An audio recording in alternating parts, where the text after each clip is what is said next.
নমস্কার, আমি ডক্টর অর্ঘ্য সামন্ত, consultant paediatric gastroenterologist.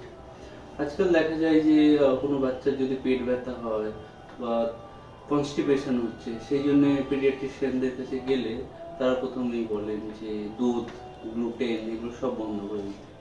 এর ফলে দেখা যায় যে বাচ্চাদের খাবার খুব রেস্ট্রিক্টিভ হয়ে যায়। যদি একটা বাচ্চার ডায়েট থেকে গ্লুটেন বন্ধ হয়ে যায়, দুগ্ধজাত প্রোডাক্ট পুরো বন্ধ হয়ে যায়, তাহলে বাচ্চাদের খাবার জন্য খুব লিমিটেড অপশানই পড়ে থাকে। অথচ বাঙালিদের মধ্যে এই যে গ্লুটেন অ্যালার্জি, এটা কি খুব কমন?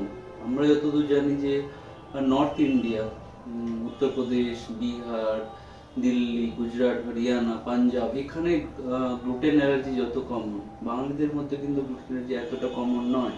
সো হয়তো একটা ভয়ের মাধ্যমে বাচ্চাদের মধ্যে জেনারেলাইজ করে যে গ্লুটেন বন্ধ করে দেওয়া, সেটা আমার তো মনে হয় ঠিক না।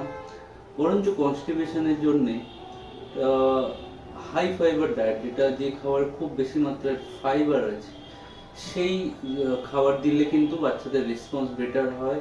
লং টার্ম ট্রিটমেন্ট সাকসেস, যে ওষুধ বন্ধ করার পরেও বাচ্চা নর্মালি ঠিকঠাক পায়খানা করছে, এটার সাকসেসের বেশি হবে যদি বাচ্চারা হাই ফাইবার ডায়েট ঠিকঠাক খায়, যদি ঠিকভাবে টয়লেট ট্রেনিং করে।